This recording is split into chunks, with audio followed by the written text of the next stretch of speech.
Bloomberg Audio Studios. Podcasts, radio, news. You're listening to the Bloomberg Balance of Power podcast. Catch us live weekdays at noon Eastern on Apple CarPlay and Android Auto with the Bloomberg Business app. Listen on demand wherever you get your podcasts or watch us live on YouTube.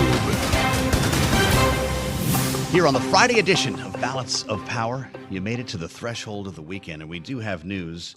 With our eyes on the campaign, lot to talk about today. We say that every day. And yes, Charlie, at the end of each week, we say, what a week. That's going to be the case straight through the election, dare I say, the rest of the year and beyond. Donald Trump's in California. Ask yourself why. It's not on the list of swing states, but he will resolve his day in Las Vegas, which very much is a late rally, 10 p.m. Eastern for Trump in Vegas. The Democratic ticket focused on swing states today. The laser focus on the blue wall for Kamala Harris, Johnstown, Pennsylvania today. Then on to Wilkes, Spar, or Barry, depending on who you ask. Jonathan Tamari will give us a lesson. And Tim Walz making his way through Michigan and Wisconsin today. You can write this stuff before I tell you where they are. This is what it's going to be for the next 8 weeks, of course, as we consider the idea of whether we'll have another debate. And here in Washington, it just got real quiet. Did you just sail right into work today? They're gone. Again, the House and Senate left town last night without a plan to fund the government, which will run out of money on September 30th. So they came back this week, they got nothing done, and they went home. Jonathan Tamari covers Congress for a living at Bloomberg Government, and he's with us right now. Jonathan, this is a familiar feeling, not only watching everyone leave with no progress, but also staring down the barrel of a shutdown that I keep hearing isn't going to happen. What can you tell us? Yeah, like you just said, there wasn't much progress this week. There was very little to note that actually happened in the Capitol. They were back from recess, but you couldn't necessarily tell. But there is still feeling there's this tension that there is the election right around the corner, but at the same time, that almost diffuses the tension because there's a belief that no party leader is going to bring their party into a shutdown this close to election day with so many races still in the balance. There's a feeling that eventually they'll get to a compromise and it'll be a short-term spending resolution that lasts into sometime into December. Does this debate jeopardize potentially billions of dollars in federal disaster relief funds? I know Senator Brian Schatz is pretty worried about that. The Democrat from Hawaii, who, of course, calling for help in Lahaina, where the wildfire took place. But we are in the middle of hurricane season right now, Jonathan. Is this a problem? Yeah, I mean, it's a problem Democrats are pointing to, that if you just continue the current spending levels, then you're not going to put in the additional money that could be needed to deal with disasters that come along the way, that hurricanes and other natural disasters. And it's one of several items where Democrats are saying, look, if you just keep the government running on its current levels, we're not providing some of the things that are needed to there were new programs that are set to expire or things like these disasters. So that's one of their main talking points about why they are arguing against a 6-month resolution that Speaker Mike Johnson has proposed, just saying that it would leave the government on autopilot too long. Well, so if we kick the can, 3 months, 6 months, I don't know what the duration ends up being here. Can you count on then a supplemental request, an emergency funding request for disaster relief, maybe even a supplemental for the Pentagon in the lame duck session? Yeah, I mean, it's possible they could try to attach it to a short-term bill that passes this month. But certainly at the end of the year, there's a long tradition, as you know, of the Christmas time kind of leading towards compromises. A lot of lawmakers are retiring or they've lost their reelections. Everybody in the building is more or less looking to get home for the holidays, and it suddenly motivates people to maybe cut some deals and reach agreements. And there's a bunch of must-pass things that always pile up at the end of the year. This spending bill would be another one that would get added to it. And it tends to grease the wheels when everybody knows that there's a lot that has to get done and little time to do it, or else they end up staying here for Christmas and New Year's. Well, Jonathan, I know you're also working the campaign trail and covering a lot of really important races. You might have seen what Cook had to say about Montana overnight. In fact, Jessica Taylor is going to be on right after our conversation here. How many races are you looking at that are going to decide who controls the Senate following this cycle? I mean, the Senate, there's probably a good half dozen races that are potentials, but the ones that are really at the top are the Montana Senate race that you just mentioned and the Ohio Senate race with Senator Sherrod Brown defending that seat as a Democrat. Those are really the two biggest ones where those are pretty red states, and Republicans have a strong chance of winning. If they don't win those states, then that's almost a political disaster for Republicans. But they're favored to certainly win Montana, possibly win Ohio. And then after that, it gets tougher for Republicans. Democrats are still playing defense just about everywhere else, but they have some pretty tested incumbents in states that are either slightly blue leaning or pretty right down the middle. But Pennsylvania, Wisconsin, Nevada all have potentially tough races. Those are just less difficult terrain for Democrats than Ohio or Montana. Bloomberg Government's Congress reporter, Jonathan Tamari. Jonathan, it's great to see you. Thank you so much for the insights here. This is why so many people are talking about the likelihood of a Republican Senate and maybe a Democratic House. Maybe they both flip in this cycle. The note that dropped from the Cook Political Report, though, is what people are talking about today in Washington. Jessica Taylor writes, quote, Republicans are now an even heavier favorite to win back control of the Senate, regardless of the results at the top of the ticket. That's the important take here. And yeah, we're looking at Montana specifically. As Cook moves the state, this Senate race from toss-up to lean R. This is the Senator Jon Tester race, of course, running for his political life here against Republican Tim Sheehan. I'm glad to say that Jessica Taylor is with us right now from Cook, Senate and Governor's editor at the Cook Political Report. Jessica, it's been way too long. Congratulations on driving the conversation today. I'm just curious to hear your rationale on this race in Montana. Why? Well, I think it's just the math eventually catches up with you in some of these really red states. As Jonathan was saying, you have Democrats are essentially playing defense everywhere, but nowhere more so than I think in Montana and Ohio. If we're looking at where the Senate stands right now, Democrats have a 51-49 majority, but we have to remember that with West Virginia, with Joe Manchin retiring, that seat is going to go Republican. So we start at 50-50. So even if Trump were to win re-election or win another term, then Republicans would control that with the vice president breaking the tie. But with Montana moving in that direction, we have seen polling out in the past month or so that has shown his Republican challenger, former Navy SEAL Tim Sheehan, opening up a slight lead. But more importantly, when I'm talking with sources in the state, it's just that Tester, he's sort of been their white whale. He was elected in 2006 in the Democratic wave when they took back the Senate, defeated Republican Senator Conrad Burns. They've run against him in 12. They've run against him in 18 with arguably weaker candidates than they have right now. And they've never sort of been able to get him underwater. Well, his favorables at this point are underwater. And I think just look at this. It's a state that Trump won by 16 points. And in a presidential year, I think if this were a midterm year, it would be a different conversation, like when Tester was able to win in 2018. In 2012, when Obama was atop the ticket, it's a state that he won by 13. And while Tester ran ahead of the ballot by 7 points, running ahead by double digits this time, I think is just that much harder.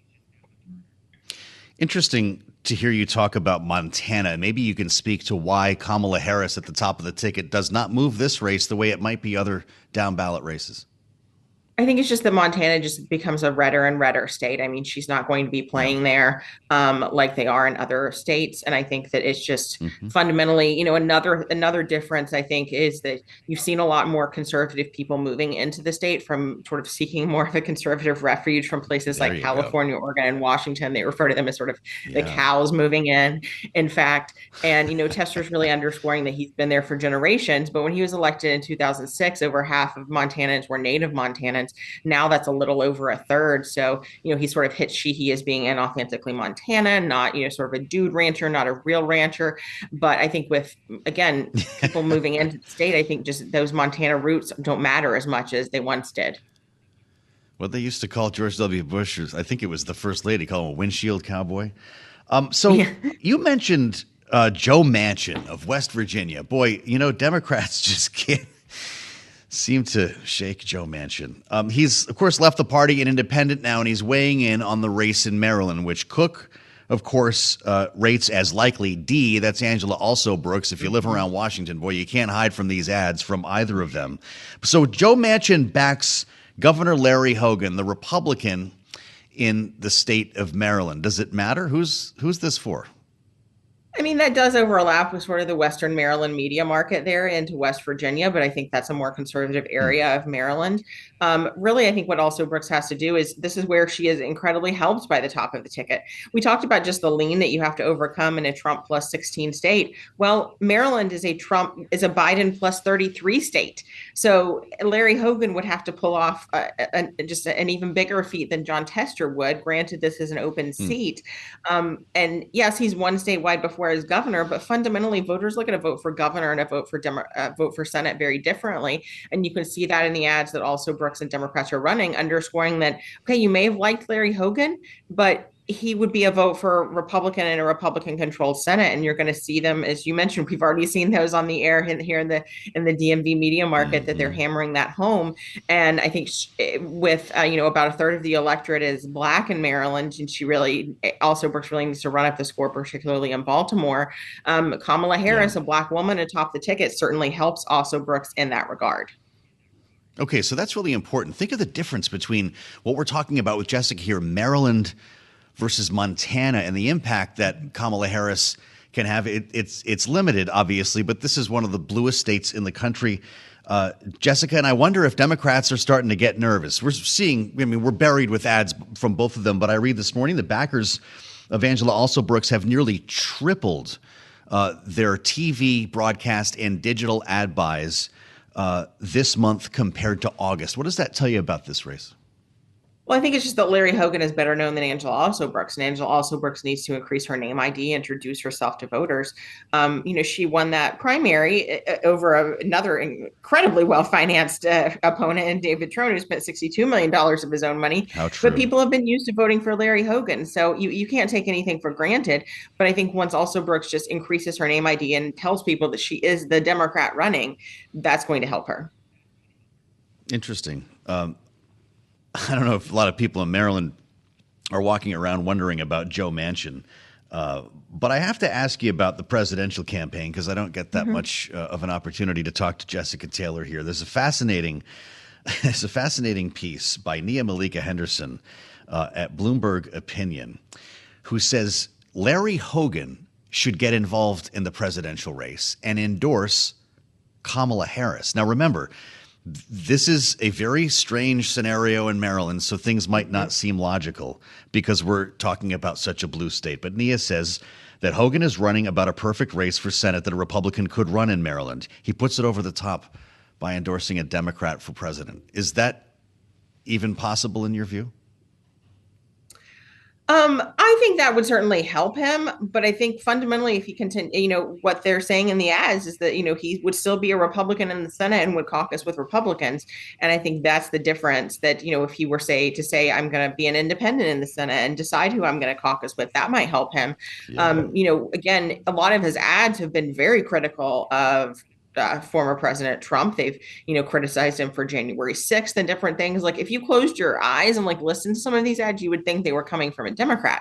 So he certainly is much farther to the left than your traditional Republican would be. But what Democrats have to hit him on is just that he was recruited into the race by Mitch McConnell and has said that he would caucus as a Republican. So I think the only thing that could possibly change the trajectory is if he says, listen, I'd follow Joe Manchin's lead in the final months and be an independent, and I'd leave it up to, to who I'm going to caucus with.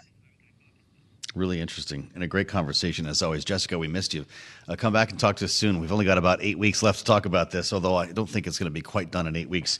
She's the Senate and Governor's editor for the Cook Political Report and making news today, the top of the tip sheets with this move on Montana leans R. I'm Joe Mathieu in Washington, and we thank you for joining us here on Balance of Power. You're listening to the Bloomberg Balance of Power podcast. Catch us live weekdays at noon Eastern on Apple CarPlay and Android Auto with the Bloomberg Business app. You can also listen live on Amazon Alexa from our flagship New York station. Just say, Alexa, play Bloomberg 1130. Joe and I indeed are broadcasting live on Bloomberg TV and radio from Washington, where a lot of the conversation has actually focused on the town of Springfield, Ohio. Part of this is a result of what's been happening online and the propagating of misinformation around Haitian immigrants eating pets in Springfield. But of course, it actually made its way onto the debate stage. Donald Trump himself talked about the eating of dogs when he was sharing the stage with Kamala Harris in Philadelphia. And we're seeing a real impact of that now, as once again, the Springfield City School District has had to close schools today, according to school officials, one middle school and evacuated 2 elementary schools because of threats that local police were informed of. And this is something that the president, Joe, is now addressing from the White House, saying there is no place in America for this. It has to stop. This is not something we showed up at work looking to talk about again. We did talk about it on Tuesday night when this came up in the debate. Having heard about this, J.D. Vance had said it earlier in the day. The fact that the president went there knowing that Laura Loomer was with him on the plane to Philadelphia had some folks scratching their heads, but okay, we move on. It was debunked by ABC News. They were criticized for doing that in real time. But it has now become part of the stump speech, Kailey. This wasn't just a one-off during the debate with Kamala Harris. It came up again last night in Tucson, Arizona, expanding it to a whole new species. Here's Donald Trump. Recording of 911 calls even show residents are reporting that the migrants are walking off with the town's geese. They're taking the geese. You know where the geese are? In the park, in the lake. And even walking off with their pets. My dog's been taken. My dog. He says they're taking the geese in the park, in the lake, not just the cats and the dogs. Let's round up our panel right now. Jeanne Zaino, Senior Democracy Fellow with the Center for the Study of the Presidency and Congress, Bloomberg Politics contributor, of course, Iona University political science professor. Maura Gillespie is here as well today. Bluestack Strategies, Republican strategist and veteran of John Boehner's Speaker's Office. Jeanne, I'm going to start with you on this because, look, people laugh. It's wacky. It's funny for some people, but there are some real racial undertones here, aren't there? What's the point that Donald Trump's trying to make? There absolutely are. First of all, it's hard for me to wrap my head around here. And Kailey and you talk about pets being eaten by migrants. I still, what are we, 72 hours in? It's hard to wrap my head around. But here we are in American politics. And, absolutely, there is enormous racial undertones to this. But the reality is this is what Donald Trump has trafficked in for many, many years, and quite frankly, successfully. I was at Trump Tower when he came down the escalator and announced in horrific language about immigrants in 2015 in the race for 2016. This is the same thing. He garners attention. I remember we all said after that, boy, he doesn't have a shot in heck of the nomination, let alone winning. And there he went. So this has been a winning strategy for him. He is using it. President Biden is right. There is no place for it. And yet here we are. So it is up to the American public and voters to say there's no place for it, because as long as he is successful in these races, he continues to do this.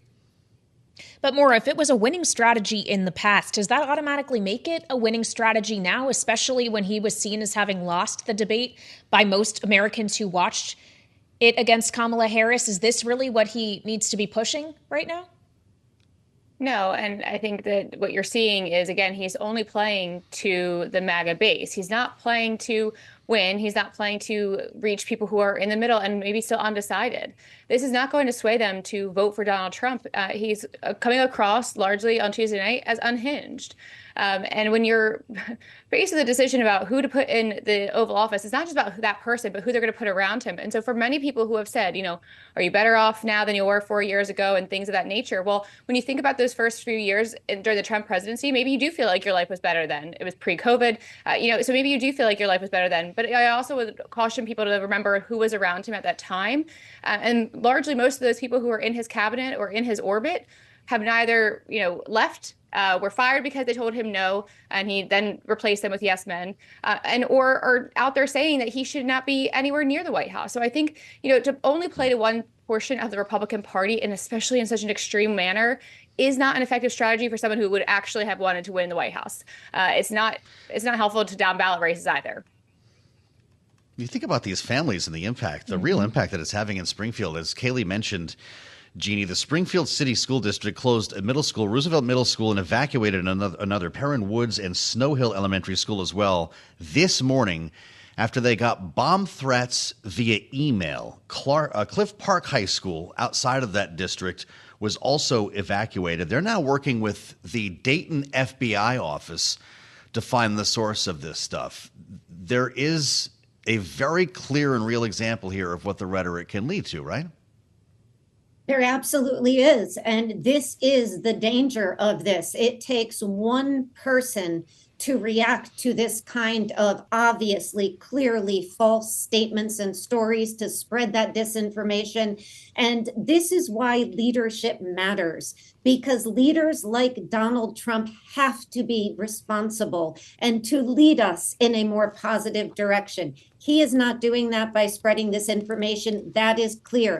But the reality for Donald Trump is he's seen it be successful in the past. He believes it will be. And as long as he continues to believe that, he is not going to stop. And this is where, to Maura's point, we need other leaders on the Republican side to stand up and say enough is enough. We've seen that from Liz Cheney. We've seen that from Dick Cheney. We've seen it from Mike Pence. We've got to see it from others, including former President George W. Bush, who took a hands-off approach.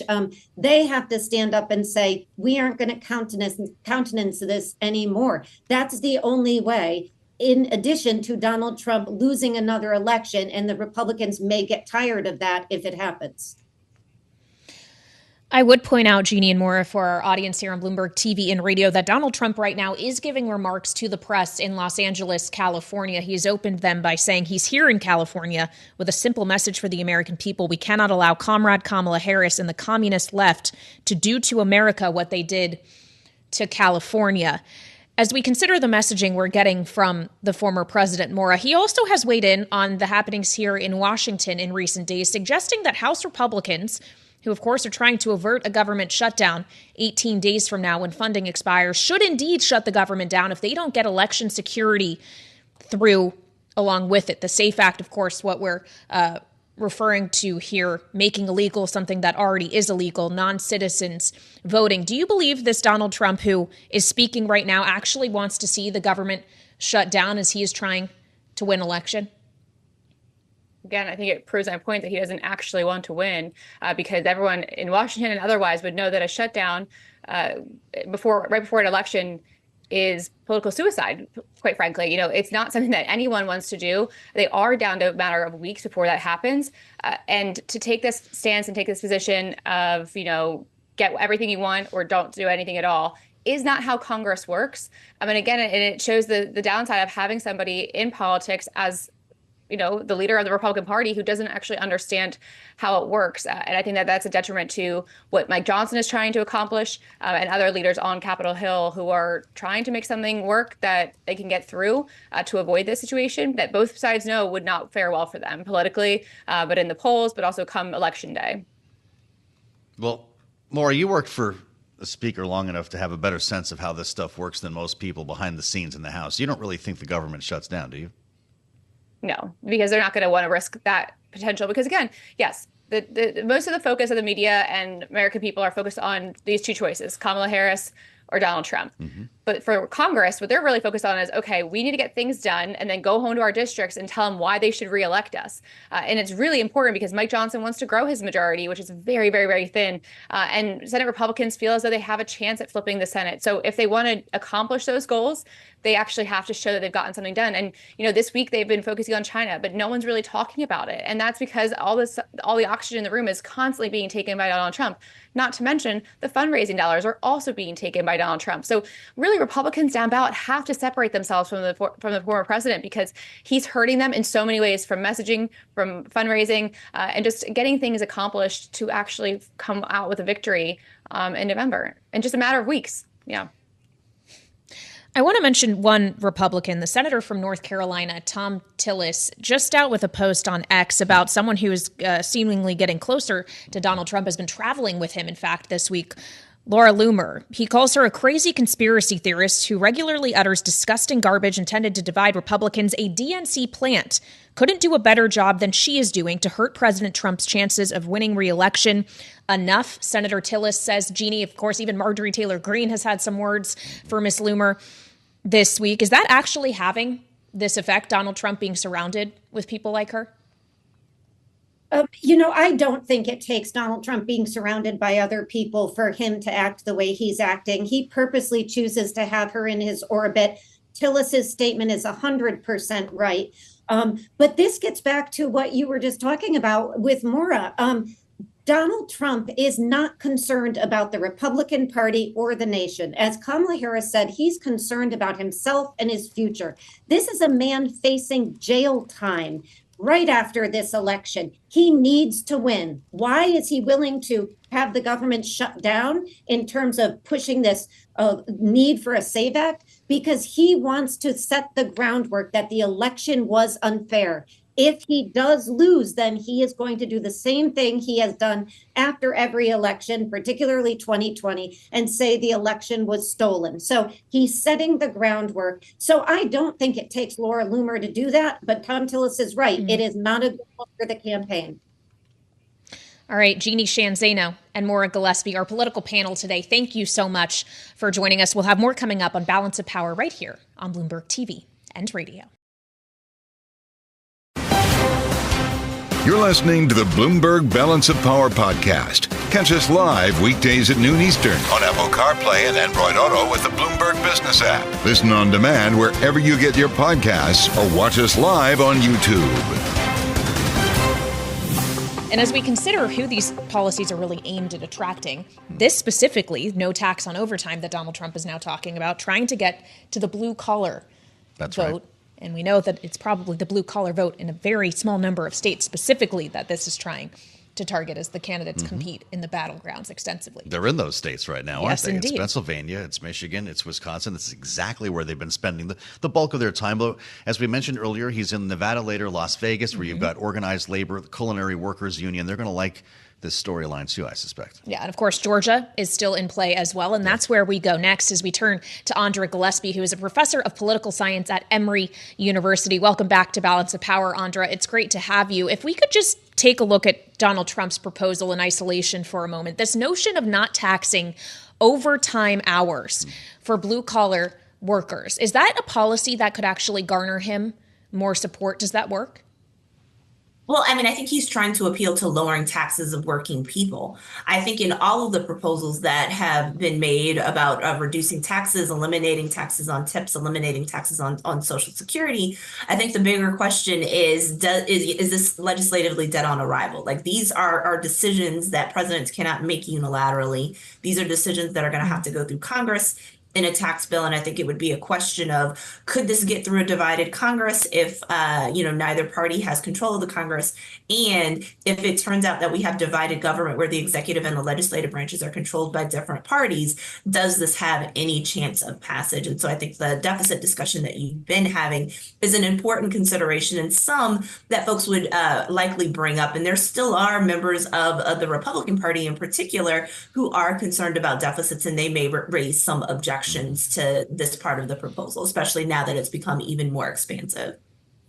It's interesting you make that point, Andra, because Donald Trump has gone out of his way to make part of his pitch that he doesn't need Congress to do all of the things that he's proposing. You're right. Tax policy is going to be a knockdown, drag-out fight in Congress here, and it'll be interesting to see how that plays depending on who wins the White House. But when you're talking about tariffs, when you're talking about the greatest mass deportation in American history, as he calls it, or world history, whatever that may be, he does not need Congress for that, does he? So there are some things that he might be able to take care of through executive order, but even there, separation of powers is likely to come into play, because there is very little doubt that if he were to try to enact some of these things unilaterally, that there would not be some type of judicial intervention where folks would try to go to the courts to try to enjoin him in some way, shape, or form. We can look as evidence of that, the Muslim ban that he instituted shortly after he took office in 2017. There were lawsuits, they were enjoined. It did get all the way to the Supreme Court. And the policy that ended up going into effect actually looked a little bit different than the one that President Trump issued when he first issued that executive order right after he was inaugurated as president.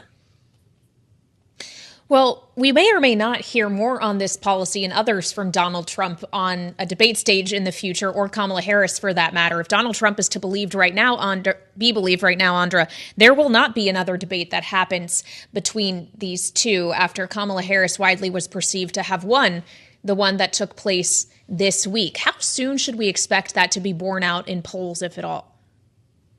Well, there have been some polls that have come out, in the last day or so.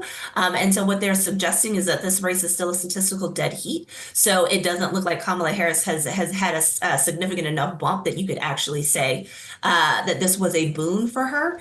And so I think the larger question, as I know some of your earlier guests have said, is what do the polls look like in a couple of weeks? And then I think that there would be a question of how much fallout does Donald Trump have to take from his decision to not engage in the debate? Could he get baited by Democrats calling him a coward or a chicken? Or does he see some type of shift in the polls that would suggest that he absolutely needs to debate? I think, one of the things that's really interesting is that Donald Trump has usually been pretty effective in being able to spin things in his favor. And so the excuses that he's made for not wanting to debate by declaring himself the winner and saying that only losers want rematches, has struck me as actually pretty contortionist in their point of view. I know that his supporters, will go along with that point of view and start echoing it. But if it looks like it's going to start to hurt him, we might hear him talk about how he has changed his mind and then try to tell us that this is what he thought all the time. So, I think it's largely a function of Donald Trump really being allowed to have free reign at the spin. But if it starts to not work, then we might see him pivot, as we've seen him pivot on other issues. Interesting.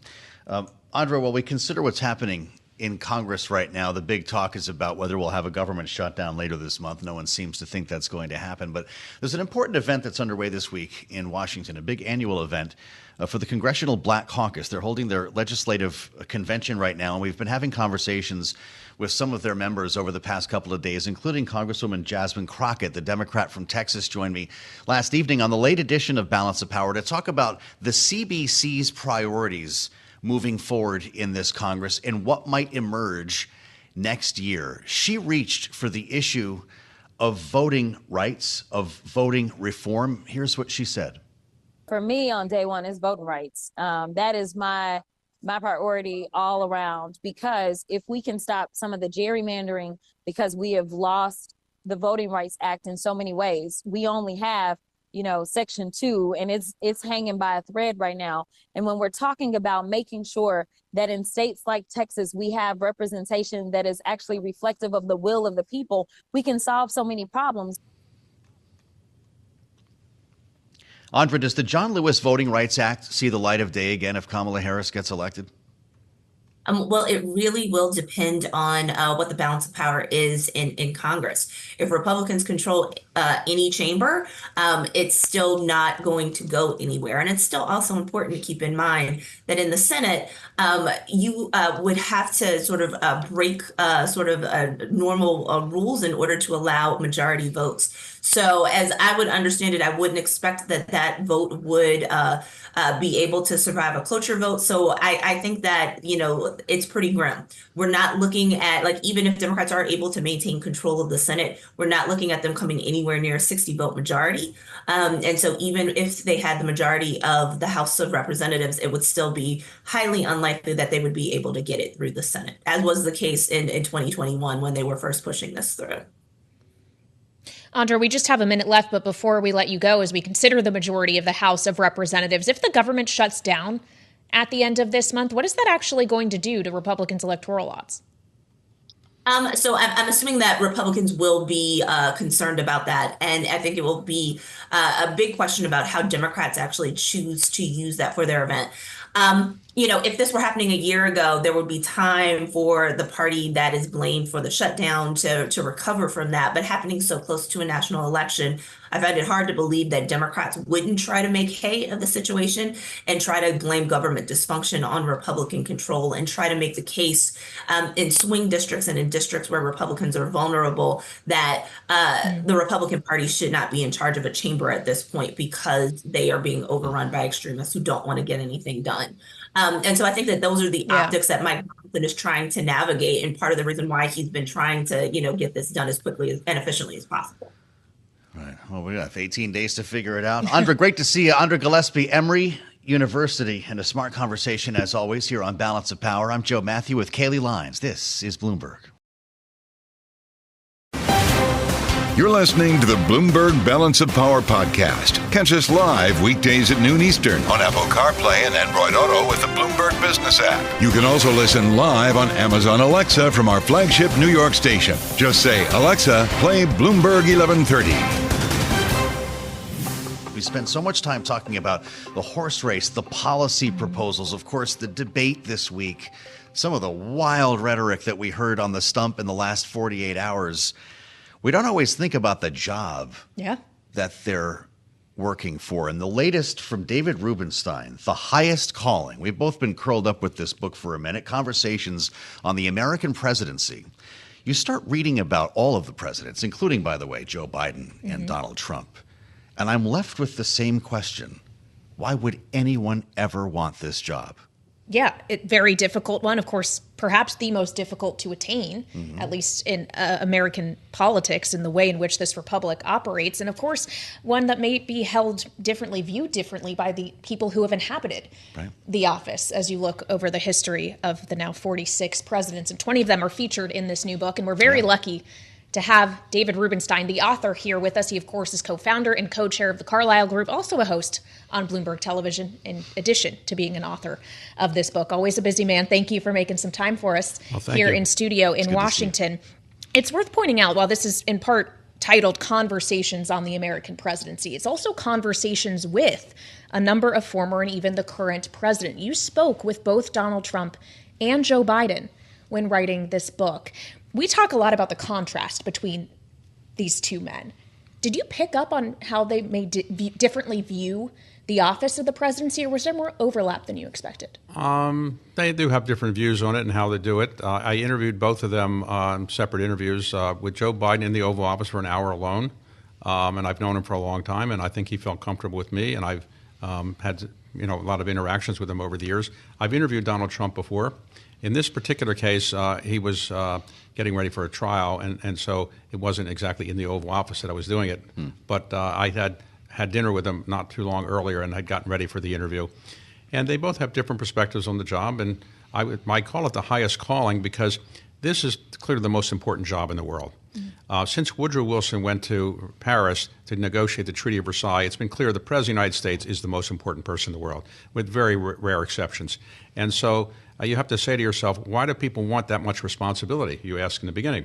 And think about it. John Kennedy was assassinated. Lyndon Johnson driven out of office. Richard Nixon was in fact had to force to resign. Gerald Ford lost re-election. Jimmy Carter lost re-election. Ronald Reagan was almost assassinated. George Herbert Walker Bush not reelected. So you have to say, why do people want to put themselves through this? And to be president, you have to now spend 2 years campaigning, bad food, no exercise, no family contact, and it's not a wonderful thing to do. But the reason is that people who are ambitious say, I want to do something to help my country, and I want to show that I've done something useful for society, and it's the ultimate job in the world, for sure. Then after that big fight, you get there and you realize the golden bars surround you. You talked to both Joe Biden and Donald Trump, and I'm compelled, I believe on 2 pages facing each other, Donald Trump talked about the loneliness. You asked him, what is it like to be in the White House? The loneliness. You asked Joe Biden, is this as fun a job as you thought it was going to be? He said fun is not the word that I would use. Maybe they have something in common there. Well, every president thinks it's lonely because in the end, every major decision that the federal government has to make, and when it's difficult, it gets to the president because it was easy to make a decision about something they would have gotten decided by somebody else. Yeah. So it's lonely, and it's said to be a very lonely job. And what Donald Trump was referring to is that in several holidays, the government was more or less shut down. He had to stay there to wait for the government to open up and maybe sign a bill. So he didn't go down to Mar-a-Lago for, I think it was 3 of the 4 years he was in the White House alone during the holidays. Christmas at the White House.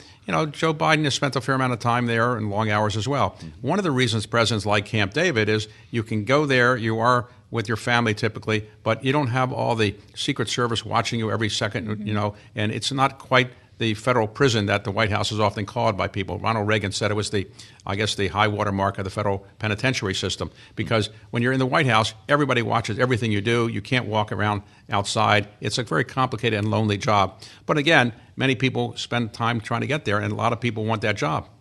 Well, and Joe Biden wanted to keep the job up until just recently. You spoke with him in April of this year, so he still was attempting to seek a second term at that time. Do you think the tenor of your conversation would have been different had he already made the decision to not seek re-election and endorse Kamala Harris? Probably, sure. He thought he was going to be the nominee of the party, and he wanted to be the nominee of the party, and obviously events unfolded. When history of this election is written, the two most consequential decisions, I think, will be Donald Trump's decision to do an early debate, because by doing an early debate, he in effect knocked Biden out, and therefore he now has an opponent that might be tougher.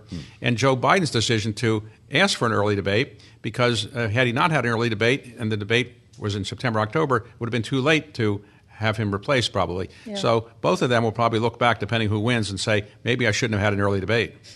You dedicated this book in part to Ted Sorensen, which is fascinating to me. Of course, the force behind, as we've learned, profiles and courage, but also JFK's inaugural address, the "We Choose to Go to the Moon" speech. Before you joined us, Kailey and I were talking about migrants eating animals in Springfield, Ohio. What would Ted Sorensen make of the rhetoric on this campaign? Ted Sorensen, for those who don't know, was a very young aide who worked for President Kennedy, before that for Senator Kennedy, and he was the person who was probably very involved in writing, let's say, profiles in courage. Yeah. President Kennedy, or then Senator Kennedy, was ill, probably difficult to write too much of it himself. And then the inaugural address, which I think was the greatest inaugural address of my lifetime, was written in large part by Ted Sorensen. And I admired him. I didn't think I could be a candidate. I wasn't rich enough, smart enough, handsome enough, charming enough to be a candidate, but I thought I could be an advisor. And so he was the person I went to work for when I began practicing law in New York. And I greatly admire him. I was just with his widow the other night when I was doing a talk about this book in New York. And Ted was an inspiration to me, because he knew how to write in a way that very few people have been able to do since then. He just had a way with words. And if you think of the inaugural address that Kennedy gave, ask not what your country can do for you, but what you can do for your country. Those are words that are going to ring with us for the rest of our lives. Would he see this as a world in which political rhetoric has regressed, though? These are poetic, iconic speeches you're talking about. Turn to 2024. We don't value presidential rhetoric in quite the way that we probably used to. Yeah. We used to talk about great presidential speeches. Lincoln's second inaugural address, FDR's inaugural address, the first one, or Kennedy's inaugural address. Today, we often don't focus on the rhetoric as much, or the speeches, because the craftsmanship is not quite as fine-tuned, but there's not as much emphasis on it being fine-tuned. People are just wanting to know, what is the president going to do? What's he going to do for me? And that kind of thing. And it's a different world. Remember, when John Kennedy gave his speech, inaugural address, in those days, there was no internet, there was no social media.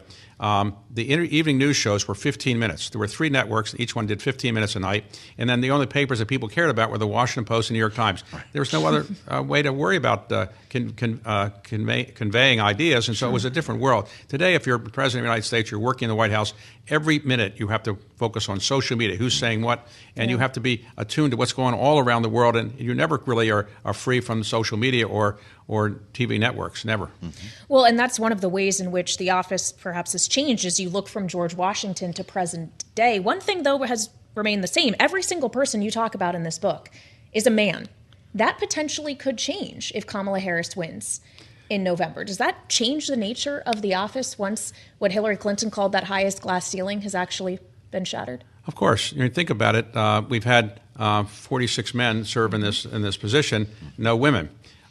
Interestingly, when the country was set up, women weren't even allowed to vote or in any way participate in government. We obviously changed that with the 19th Amendment. It is amazing that you have more than half the population is female, but we still haven't had a female president. We may well this time, who knows? I think Hillary Clinton came as close as any woman has ever come, because had she won 1 or 2 more states, she would have been president of the United States, and we would have broken that glass ceiling. I'd love to hear your view on this race now. Everybody wants to know what's on your mind, and I'm sure there are some things you can tell us and maybe you don't want to share, but you understand the conversation on Wall Street. What is the great fear right now when it comes to Kamala Harris? Is it the idea of taxing capital gains on unrealized gains? Wall Street seems to be more comfortable with the idea of Trump, despite a pretty well-performing stock market under the Biden administration. Right. Well, I'll tell you what I think people think, but I don't want to say these are my views necessarily. Understood. But people on Wall Street, and remember, Wall Street generally is focused on the stock market and making money and other things, not kind of values that a president might have. But they're worried that taxes will go up on businesses and wealthy businesses. They're worried that, and wealthy individuals, they're worried that the regulatory environment will be very harsh. The antitrust environment has not been favorable for a lot of M&A transactions, and they're worried that it might continue that way. They're worried that the people that she might put into regulatory positions might be tougher on business than even the ones that Joe Biden put in. So that's what they're worried about. I'm not sure I share all those worries, but I think many people on Wall Street are saying, look, we have to hedge our bets, and Wall Street is all about hedging, right? So they are focused very much on the Senate, because the Senate can very well go Republican. You only need to switch 1 or 2 seats if it go Republican. Right. And so if the Senate were to go Republican, and with the filibuster rules, I think many people on Wall Street who don't like Kamala Harris would say, well, we can block almost anything through the Senate. Well, and that's what we have to keep reminding ourselves as we get these various policy proposals from these candidates. There is only so much they can do on their own without Congress backing them. So it's important to remind ourselves of rules that have to be followed as far as how legislating goes. I want to ask you about a rule completely unrelated to politics, though, but related to, of course, your interest in sports as an owner of teams like the Orioles. There's a new rule in the NFL that allows private equity in. Bloomberg's reporting today the Chargers, the Dolphins are now getting interest. Is this something you're looking at, David? Well, I would say that it was publicly disclosed that the firm that I'm the co-chairman of, Carlyle, is part of a consortium that has been authorized by the NFL to buy stakes that go up to 10%. And so all I can say is what's been said already in the press. But I do think that sports have been a very attractive investment for the last couple of years. Very few people have made major sports investments and have lost money. Now, some people say it's a bubble. It can't keep going on this way. No. On the other hand, nobody seems to be running away from the bubble. And one of the reasons is that sports is now global. And because betting has occurred, and betting is now very popular, betting has fueled, I think, interest in sports. And so people are much more interested in sports than when I was a child, because there's betting involved in addition to rooting for your home team. So as you know, I bought the Baltimore Orioles, or control the Baltimore Orioles with partners recently. And I'm now learning the ins and outs of what it means to be a sports owner. And every time we win, I'm feeling deliriously happy that and when we lose, I feel like it's a dagger in my heart. And so I wish I was a junior. I was a little league all-star when I was 8 years old. And I feel like going into the players and say, look, let me tell you what I learned when I was 8 years old about how to hit or how to pitch. But they don't seem that interested. We only have a minute left. I'm a huge fan. I know you are too, Kailey, of peer-to-peer. I know what my favorite episodes are. What's been your favorite interview in this experiment?